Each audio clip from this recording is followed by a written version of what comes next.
Welcome to the All Day Sports Talk Podcast. This is EJ Terry, your host. Be sure to follow me on Twitter, YouTube, and Instagram. And if you're on the YouTube channel, be sure to like, comment, and subscribe to the channel. Now let's get into the video.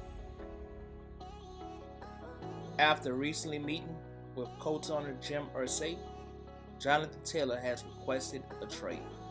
Now, before I get into the dynamics of the trade request, let's get into some brief details regarding Jonathan Taylor's career. The 24-year-old Jonathan Taylor was drafted in the second round of the 2020 NFL Draft out of the University of Wisconsin, and since stepping foot on an NFL field, he has amassed a total of 3,841 rushing yards, along with 33 rushing touchdowns, also grabbing 104 receptions with 802 receiving yards and grabbing 3 receiving touchdowns.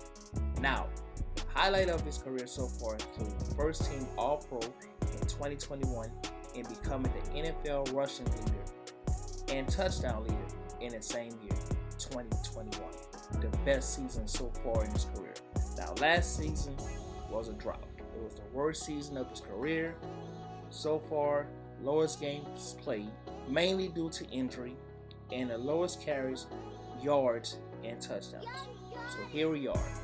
It's the final year of Taylor's rookie contract, where he's making $4.3 million in base salary, and yet no contract extension has been offered.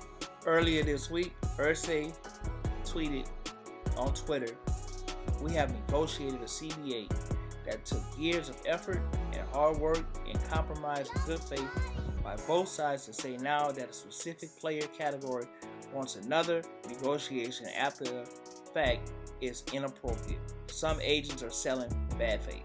Now, this was made on July 26th. So, Taylor's agent, Malky Cowell, replied by saying, "Bad faith is not paying your top offensive player." And he just left it as that. So, okay, here we are. One day after the tweet, Irsay denies the tweet being directed at Taylor. Taylor, on the other hand, is coming off an injury-riddled season where he sustained an ankle injury. And to bring some finality to the situation from Irsay's point of view, Irsay is reported as saying he is not honoring any trade requests from Taylor. So now, let me give my take on this. I was discussing this issue with a colleague of mine from another media outlet, and he said that running backs really don't have a leg to stand on, because when it came to vote during the last CBA, they didn't show up to vote. So here we are.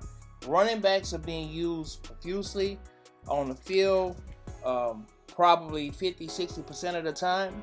And when it's time to renegotiate your contract, it's almost like the next man is up.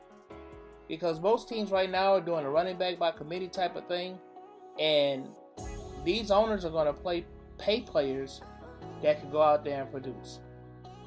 And when you're playing and you sustain an injury and your numbers drop or your stats drop, your production drops, it's the next man up. And it sucks that it has to be this way, but that's just the way that it is. So for a player to want to renegotiate his contract in the middle of the contract, the owners don't necessarily have to. They don't have to do that, because you did sign a contract, whether it's 3 or 4 years, and you're at their leisure to sign another contract if they afford that to you.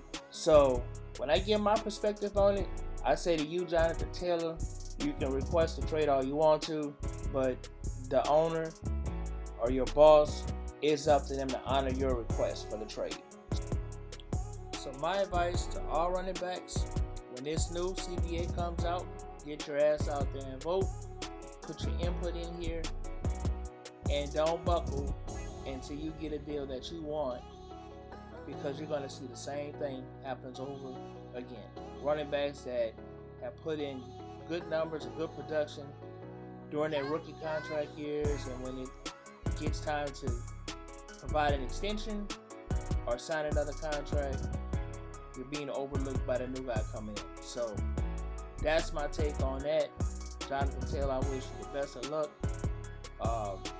in pursuing, whatever negotiations you want to make. But at this point in time, Irsay says he's not trading. So either you're going to hold out and not play this coming year, you're going to go out there on the field and earn your money.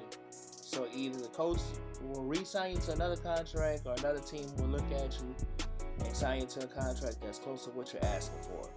Once again, this is EJ Terry signing off for the All Day Sports Talk podcast. If you like the content provided, be sure to like, comment, and subscribe to the channel, and I'll see you on the next video.